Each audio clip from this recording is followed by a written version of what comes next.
रामू, ओ रामू साहब, आप थोड़ा साइड में हट जाएंगे। सोफे के पीछे मेरे 500 रुपए गिर गए हैं, वो मुझे उठाने हैं। क्या कहा तूने? सोफे के पीछे तेरे 500 रुपए गिर गए हैं? अरे तो तू वहीं रुक ना, मैं उठाता हूँ, अभी मैं उठाता हूँ, वहीं रहना तू। मैम साहब बताइए क्या करूं? रामू, तू एक काम कर, ये एटीएम ले जाकर और मेरे अकाउंट से 50,000 रुपये निकाल ला, और पिन है 1177। मैम साहब ऐसे तो मैं भूल जाऊंगा, एक काम करता हूँ, मैं इसका फोटो खींच लेता हूँ। अच्छा ठीक है, ये ले एटीएम, जल्दी जाकर पैसे निकाल ला। ये ले रामू, मिल गए तेरे पैसे। अच्छा साहब मिल गए मेरे पैसे, लाइए। नहीं रामू, मैं तुझे अभी ये पैसे नहीं दे सकता, क्योंकि मुझे ना पैसों की कुछ अर्जेंट नीड है। तो ये पैसे ना मैं तुझे बाद में दे दूंगा, तू ये समझ ले कि तेरे ये पैसे मुझ पर उधार हैं। कोई बात नहीं साहब, जब आपका मन हो तब आप ये पैसे दे देना। तो साहब मुझे ना आपसे एक बात करनी थी, मुझे ना अपने घर के लिए कुछ सामान लेकर जाना है, तो मैं अपने घर पर चला जाऊं? अरे कोई बात नहीं, अगर तुझे अपने घर जाना है तो चला जा, तू तुझे रोका किसने? जा जा। ठीक है सर। अब जल्दी से फोन करके ये 500 रुपये और लगा देता हूँ। हेलो सुन, कल मैंने जिस नंबर पर 5,000 रुपये लगाए थे ना, तो एक काम कर, उसी नंबर पर 500 रुपये और लगा दे। अरे यार, तेरे पिछले जितने भी पैसे हैं ना मैं बहुत जल्द दे दूंगा, और ये 500 रुपये तो मैं तुझे आज ही दे दूंगा। ठीक है। तुम अपनी ये आदत कब छोड़ोगी? रोज रोज सट्टे में पैसे लगाते हो और हार भी जाते हो, फिर भी नहीं छोड़ रहे हो।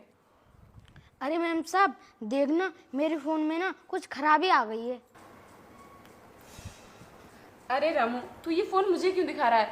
मैं क्या तुझे फ़ोन संभालने वाली दिखाई दे रही हूँ? तू एक काम कर, मोबाइल की शॉप पर चला जा, वही भैया तुझे संभाल कर दे देंगे।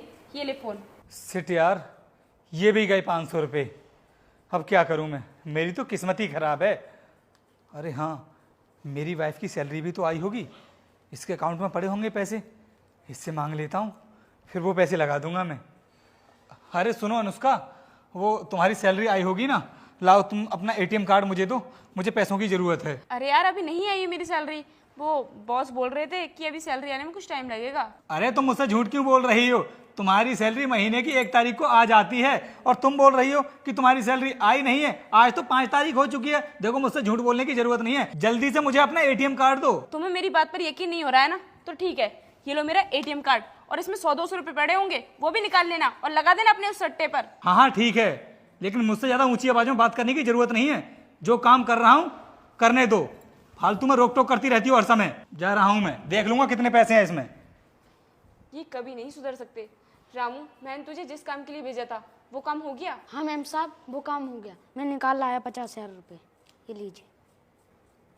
Thank you so much Ramu, जो तूने मेरा इतना बड़ा काम कर दिया, वरना ये पैसे भी मेरे हाथ से चले जाते। लेकिन मैम साहब मुझे एक बात समझ में नहीं आ रही, जब साहब आपसे पैसे मांग रहे थे फिर आपने उनको पैसे क्यों नहीं दिए? रामू, तू अभी नहीं जानता है, तेरे साहब बहुत बड़े सट्टेबाज बन गए हैं। वो सारा पैसा सट्टे में लगा देते हैं। और यहाँ पर रहने से पहले हम अपनी फैमिली के साथ रहते थे, जहाँ पर मेरे जेठ जेठानी, देवर देवरानी, मेरे सास ससुर सभी लोग रहते थे। लेकिन एक दिन इन्होंने हद ही पार कर दी। मेरे जेठानी के सारे गहने निकाल कर उन्होंने बेच दिए और सारे पैसे नंबरों पर लगा दिए और हार गए।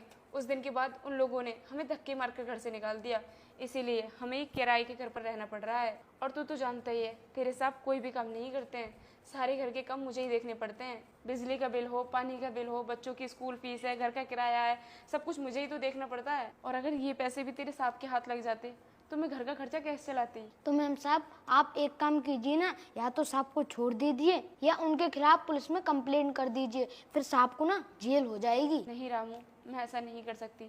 भले से वो गलत कामों में पड़ गए हैं, लेकिन है तो मेरे पति ही। अगर मैंने उन्हें जेल भेज दिया तो ये दुनिया वाले, ये समाज मुझे पता है क्या कहेगा कि पति को जेल में भेजकर खुद मजे ले रही है। अब वो जैसे भी हैं उनके साथ रहना तो पड़ेगा, आगे जो होगा वो देखा जाएगा। और आज तूने जो मेरी मदद की है ना, मैं तेरा ही एहसान जिंदगी भर नहीं भूलूंगी। ठीक है मैम साहब, अब मैं घर पर जाता हूँ। ठीक है रामू, अब तू अपने घर जा। अब मैं एक काम करती हूँ, इन पैसों को कहीं जाकर छुपा देती हूँ ताकि उनके हाथ न लगे। अगर ये पैसे मिल गए तो ये पैसे भी हार जाएंगे वो। देख लेना, एक दिन तुम दोनों को भगा कर ले जाऊंगा। अनुष्का, सुना तूने अभी इस सिक्योरिटी गार्ड ने हमसे क्या बोला?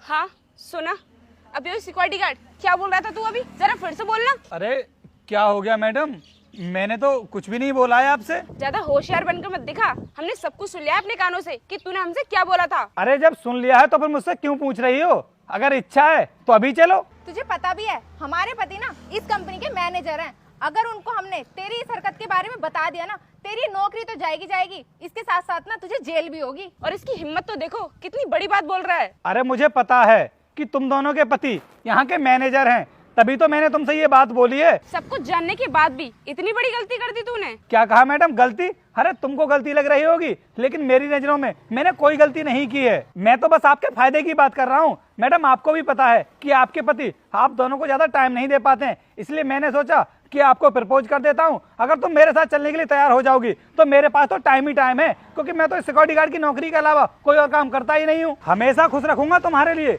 कभी किसी चीज की कमी महसूस नहीं होने दूंगा। खुद की तो कमी पूरी हो नहीं रही है और हमारी कमी पूरी करने की बात कर रहा है। और इसकी हालत तो देखो, 2 कौड़ी की सिक्योरिटी गार्ड की नौकरी कर रहा है और ये हमें खुश रखेगा। बेटा हमारे पति ना महीने के लाखों कमाते हैं और तू कहाँ महीने के 10-12 हजार रुपए कमाने वाला, तो तू हमारी ख्वाहिशों को पूरा करेगा। कैसी बात कर रही हो मैडम, पैसों से ना इंसान की सिर्फ जरूरतें पूरी होती हैं, असली खुशी तो प्यार करने में ही मिलती है। और मुझे पता है कि आपके पति ना आपसे सही से प्यार करते ही नहीं है, इसीलिए तो आप खुश नहीं हो, बस मेरे सामने खुश रहने का दिखावा कर रही हो। तुझे कुछ ज्यादा ही पता है कि हमारे पति हमसे प्यार नहीं करते। तू अभी हमारे बारे में जानता ही क्या है? अरे मैडम सब कुछ जानता हूँ मैं आपके बारे में। जिस कंपनी में आपके पति काम करते हैं उसी कंपनी में मैं काम करता हूँ, और मुझे सब पता है कि आपके पति कितना काम करते हैं। पूरी रात भर काम करने में बिजी रहते हैं, तो वो आपको कहाँ ही प्यार करते होंगे। और मेरा देखो, मुझे क्या है, 10 घंटे की ड्यूटी करके अपना घर चला जाता हूँ, आराम से सोता हूँ। अपना टाइम ना तू अपने पास रख, हमें कोई जरूरत नहीं है तेरे और तेरे टाइम की। अरे मैडम एक बार सही से सोच लो तुम दोनों, मेरे जैसा इंसान ना आपको कहीं भी नहीं मिलेगा जो तुम दोनों को खुश कर सके। अब तो तूने अपनी हद ही पार कर दी है। मैं अभी अपने हस्बैंड को बुलाती हूँ, वही तुझे सबक सिखाएंगे। सालू तू भी अपने हस्बैंड को कॉल कर। रुक तू 2 मिनट। हेलो वीर, वीर जरा तुम कंपनी के गेट पर आना। हाँ अरे यार मैं बोल रही हूँ ना तुमसे, कंपनी के गेट पर आओ। हाँ मुझे कुछ काम है और जल्दी आओ। अरे मैडम क्यों अपने हस्बैंड को कॉल करके ये मौका अपने हाथ से गवा रही हो? ऐसा मौका ना हर किसी को नहीं मिलता जो तुम्हें मिल रहा है, इसलिए इस मौके को अपने हाथ से मत जाने दो। वो तो तुझे अभी पता चल जाएगा कि किसने अपने हाथ से मौका गवाया है और किसने नहीं। बोलो अनुष्का, क्या हुआ? अरे तुम दोनों इतनी धूप में क्या कर रही हो? आओ ऑफिस के अंदर चलो ना। ऑफिस के अंदर तो हम लोग चलेंगे, पहले तुम इसकी हरकतें तो जान लो कि इसने हमसे क्या बोला है। अनुष्का ऐसा क्या बोल दिया इसने, बताओ तो सही। बोल रहा था कि तुम अपने पति के साथ खुश नहीं रहती हो, तुम मेरे साथ चलो, मैं तुम्हें खुश रखूंगा। क्या ये सब बोला इसने तुमसे? नवीन भाई तुम्हें ऐसा लगता है ये ऐसा बोल सकता है? तो तुम्हारे कहने का क्या मतलब है? हम दोनों झूठ बोल रहे हैं? तुम्हें हमारे ऊपर बिल्कुल भी विश्वास नहीं है जो तुम मामूली से सिक्योरिटी गार्ड की तरफदारी कर रहे हो। अरे यार सालू, तुम्हारे ना सुनने में फर्क है, इसने ऐसा नहीं बोला होगा। चलो अंदर चलते हैं। अगर तुम दोनों को ऑफिस के अंदर जाना है तो जाओ, लेकिन हम इसको पुलिस के हवाले कर ही रहेंगे। रुक जाओ सालू, तुम्हें पुलिस को फोन करने की ना कोई जरूरत नहीं है, क्योंकि हमें पता है कि इसने तुम्हें ऐसा बोला होगा, और ये सब ना इसने हमारे कहने पर ही बोला है। क्या तुमने कहा था इसे ये सब बोलने के लिए? हाँ भाभी जी, नवीन भाई बिल्कुल ठीक बोल रहे हैं, हमने कहा था इससे ऐसा कहने के लिए। लेकिन क्यों कहा था ऐसा बोलने के लिए, ये तो बताओ हमें। क्योंकि हमें तुम दोनों को ऊपर सकता, कहीं तुम्हारा किसी के साथ अफेयर तो नहीं चल रहा है, इसलिए हमने ऐसा किया। हाँ मैम साहब बिल्कुल ठीक बोल रहे हैं, इन्होंने ही कहा था मुझसे ऐसा बोलने के लिए, वरना मैं तो कभी आपसे ऐसा नहीं बोलता। इसका मतलब तुम दोनों को अपनी पत्नी के ऊपर बिल्कुल भी विश्वास नहीं है। नवीन तुम तो घर आओ, तुमसे घर बात करती हूँ मैं। और हाँ तुम भी घर आओ, तुमसे तो मैं पूछूंगी। यार वीर, हमसे ना बहुत बड़ी गलती होगी, ये टेस्ट ना हमारे ऊपर ही भारी पड़ गया। हाँ भाई तुम बिल्कुल ठीक बोल रहे हो, हमें उनके साथ में ऐसा नहीं करना चाहिए था। साहब मैंने तो आपसे पहले ही कहा था कि आप मुझसे ये सब मत करवाओ, आप ही नहीं माने थे। चलो वीर भाई ऑफिस चलते हैं।